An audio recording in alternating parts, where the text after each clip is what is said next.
Welcome to True Tears Stories. Please like this video and subscribe to True Tears Stories. I hope you enjoy the story. Let's begin. The morning started the way most of Michael's mornings did. Quiet, with the soft ticking of the kitchen clock and the hum of the refrigerator filling the empty spaces his family's voices used to. He was up before the sun again, boiling water for coffee he didn't particularly enjoy, but drank out of habit. He glanced at the calendar pinned on the fridge. The square marked Thursday stared back at him, blank and indifferent. His name wasn't written anywhere on it. Not that he expected a cake, or cards, or balloons, God forbid. He was 64 now, and he hadn't had a real birthday celebration in years. Still, he thought maybe someone would remember. A text from Ava, his daughter, a "Hey old man" from Jonah, his stepson, maybe even a lukewarm happy birthday from Cheryl, if she passed him in the hallway on the way to her online yoga class. Instead, the house stirred to life as if the date meant nothing. Cheryl wandered in with her AirPods in, poured oat milk into her smoothie blender without even glancing his way.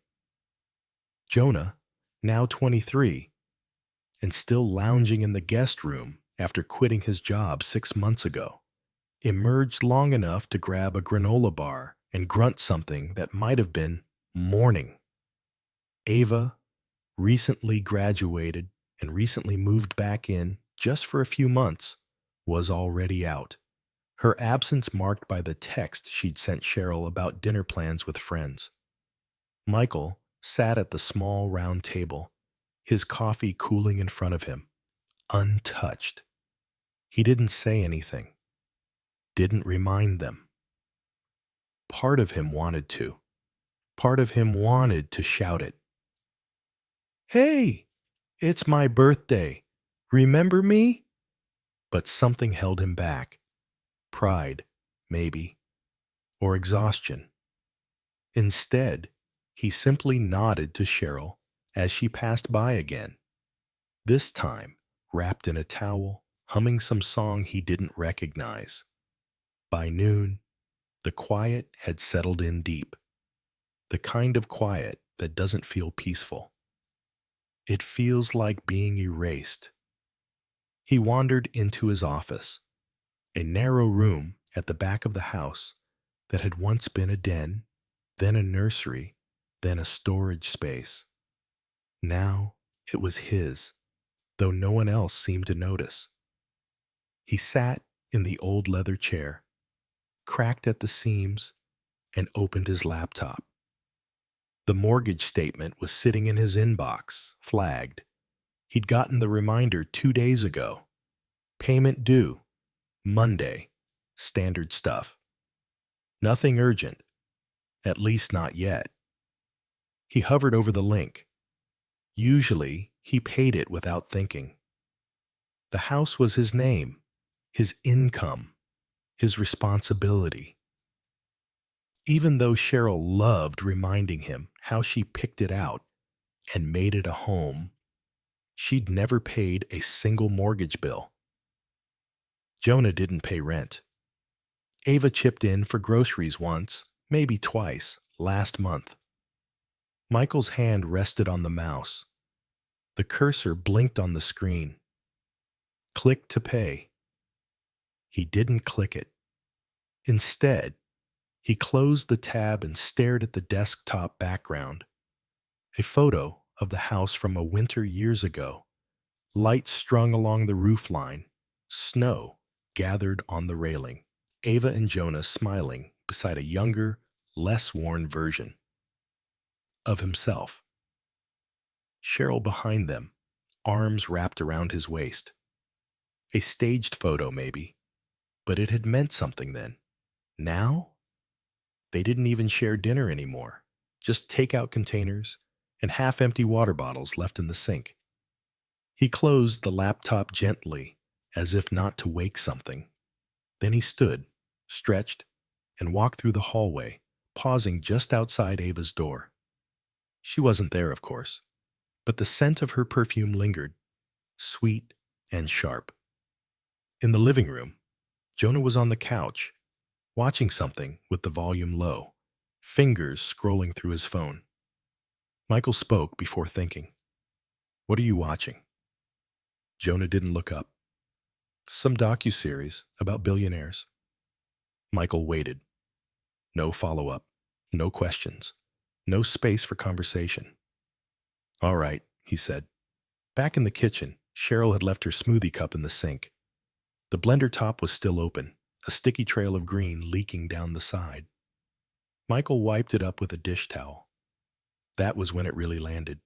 Not the silence, not the forgetting, but the routine of it all. How easily they walked through him. How invisible he'd allowed himself to become. And today, of all days, it just felt done. Not in an angry way, not even sad, really. Just done. He returned to his office, sat, reopened the mortgage email, clicked to pay. He didn't. Instead, he opened a blank document and started typing something else. Not a letter, not a speech, just a list, a private one. What he gave, what they took, what he let slide, what he'd missed while making sure they never did. He wasn't looking for a thank you anymore. He just wanted to see it clearly. The weekend came and went with the same rhythmless hush, as if the universe had placed Michael in a house that only pretended to echo life. Cheryl had gone to a vineyard with friends. Jonah had a gaming marathon with his buddies online. Ava didn't come home Saturday night. No one asked where Michael was going when he took a long walk alone Sunday morning. No one noticed he wasn't at dinner, or that there wasn't a dinner. On Monday, the mortgage was still unpaid. Michael stood by the mailbox that afternoon, gripping a pale blue envelope in one hand, the kind they used to use for birthday cards. The card inside was blank. Not forgotten, just unsent.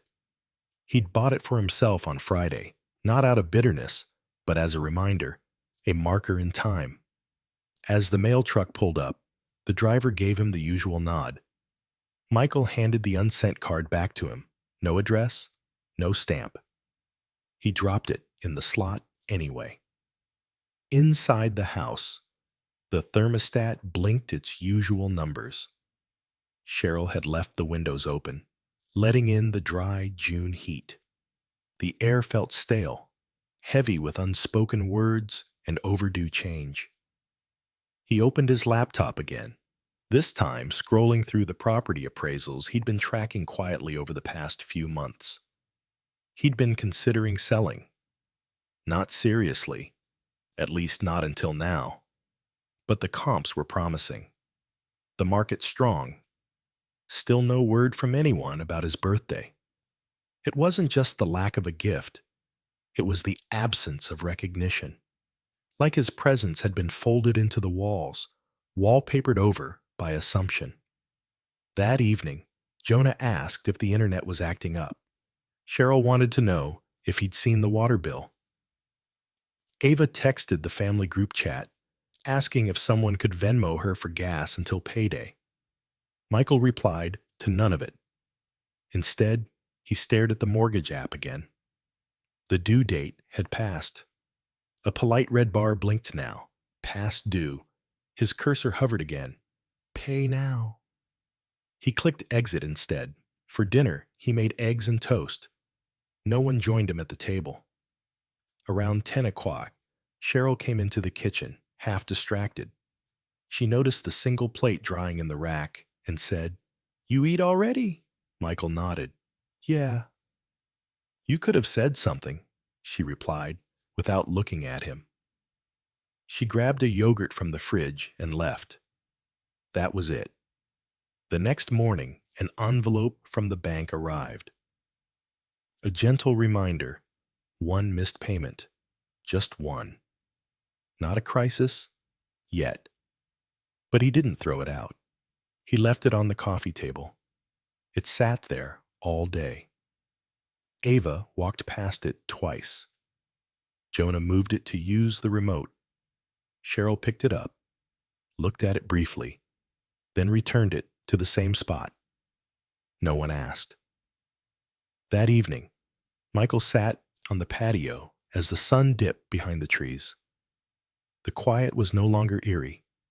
It was useful, clarifying. He'd built his life around keeping things steady, for Cheryl, for the kids, for the idea of family. But steadiness, he'd learned, can turn into silence. And silence becomes erasure when you let others fill the space you never claim for yourself. He stared at the mortgage letter, not angrily, not even with resignation. He just stared, the same way you look at something you've known for too long and finally begin to see clearly. That night, Cheryl asked him if he was okay. It surprised him. He turned to her in the hallway. "Why do you ask? You've been quiet lately." He nearly smiled. "Lately?" She blinked, then shrugged. "I don't know. Just feels different." He nodded slowly. "It is." Then walked past her. She didn't follow.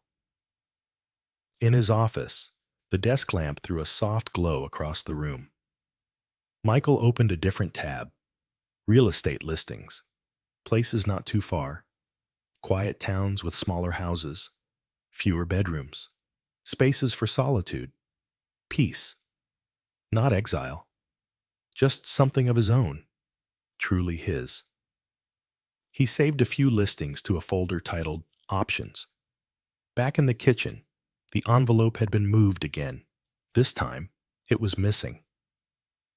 Michael opened the trash bin and saw it there, folded, buried beneath a pile of packaging from Cheryl's subscription box. She'd thrown it away. She knew, but she hadn't said anything. Neither had he. The silence was different now. Not numb, not cold, but sharpened. Like the silence before a storm, Michael moved through the house like a man no longer trying to be unseen. He no longer checked the fridge to make sure everyone had what they needed. He no longer filled the gas tank in Cheryl's car without being asked. He didn't restock Jonah's protein shakes or pay Ava's overdue credit card bill just this once. He did exactly what they did. Nothing. And slowly, they began to notice. Cheryl asked him if the electric bill had been paid. He told her, without flinching, "I don't know." She blinked, confused. "Isn't that your thing?"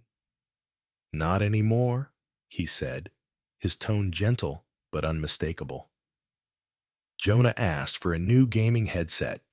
His old one had snapped at the band. Michael looked at him for a long second and replied, "You should get a job."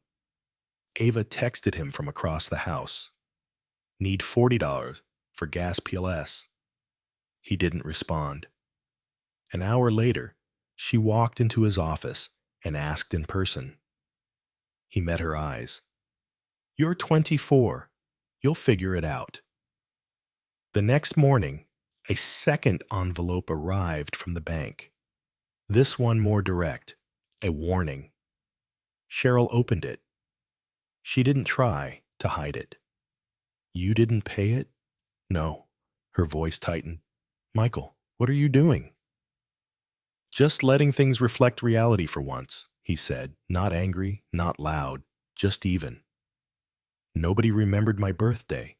No one said a word. That house you all enjoy, that's mine. It's under my name, my income, my credit. And you couldn't even offer a happy birthday over dinner. You're going to punish everyone over a date on a calendar?" Michael laughed. but it wasn't joyful. That's rich. I give and give and give. And when I ask for the smallest acknowledgement, I'm dramatic? No, I'm just tired.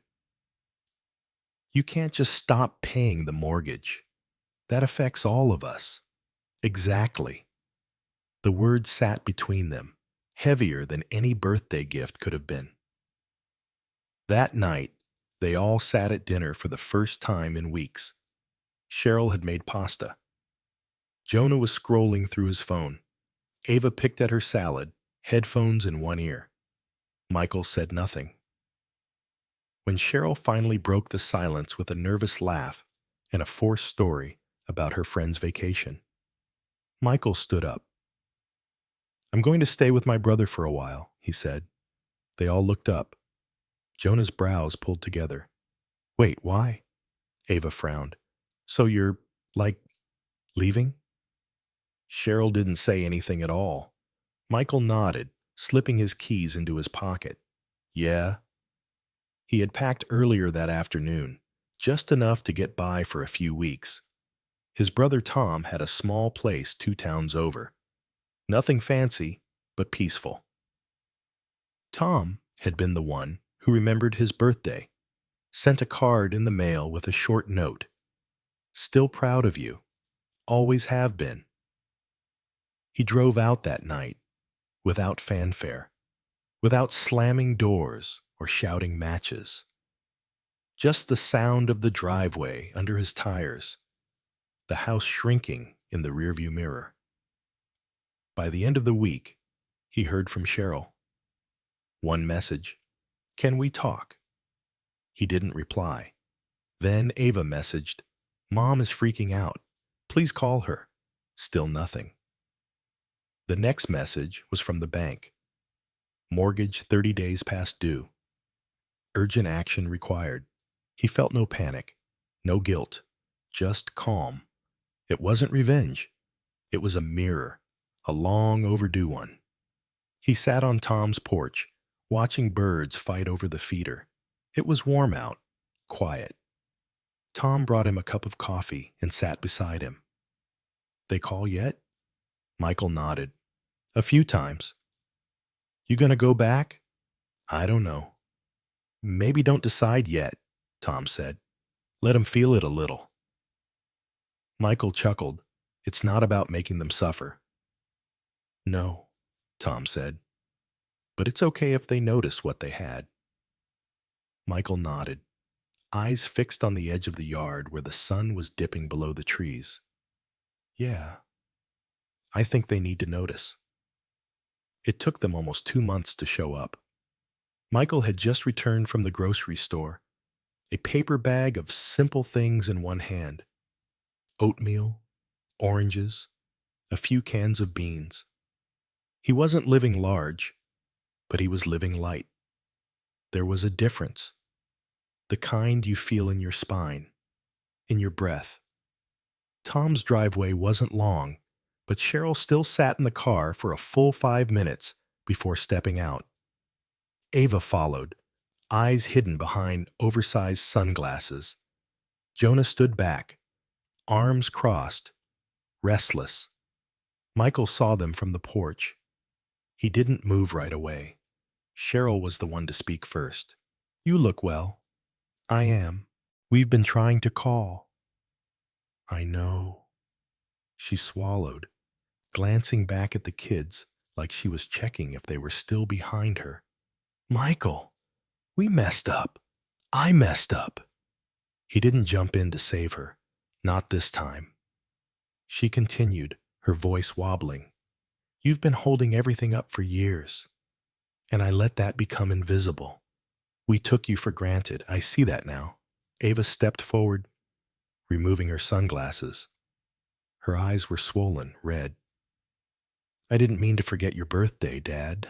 I just thought someone else would remember. I figured Mom would say something. Jonah didn't say anything at first. Then, finally, I thought you were being petty, but you weren't. You were just done. Michael looked at all 3 of them. Not harshly, not cold, just with the clarity of someone who had stopped trying to be understood by people who hadn't been listening.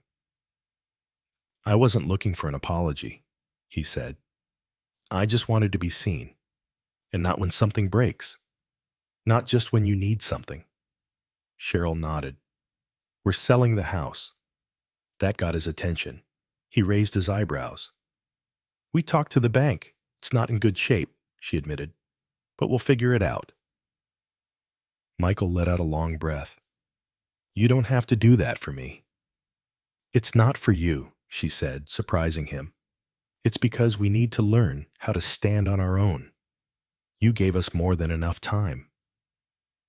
Ava stepped closer, her voice small. "Can we see you again? Even if just sometimes?" He considered that. Let the question sit in the air without rushing it, then nodded, one step at a time. That night, after they left, Tom poured him a scotch and handed it over without a word. They sat on the porch like always, the crickets humming in the distance. "You still love them," Tom said eventually. "I do," Michael replied. "But love's not the same as saving people from themselves. I can't be the net anymore, not if it costs me everything." Tom raised his glass.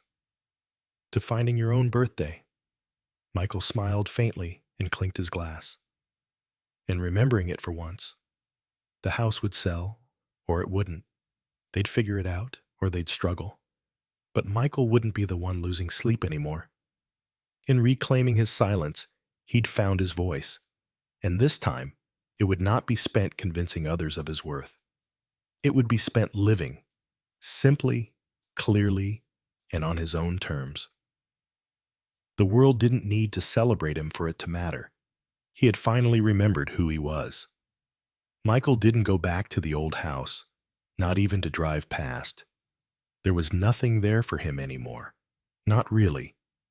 Just the echo of years he'd lived for others. The outline of a man who'd once thought giving everything would somehow earn him a place in their hearts. But that place, he now understood, had to be built, not begged for. He started small in his new life. A garden patch out back. Mornings spent journaling by the window. Occasional dinners with Tom, and once, surprisingly, with Ava. They met halfway between their towns. She had brought her old yearbooks and some photographs she thought he might have wanted. It wasn't a grand reconciliation, but it was real. Michael didn't need everyone to come around. What he needed was already growing quietly inside him, a peace that had no price, and a sense of self that didn't shrink just because others didn't applaud. He stopped waiting for thank yous, stopped checking his phone for forgotten texts. And on his next birthday, he bought himself a small cake, sat with it in his kitchen, lit a single candle. No fanfare, no audience. Just a quiet moment to whisper, "Happy birthday, Michael." He smiled when he said it. Not because someone else finally remembered, but because he did.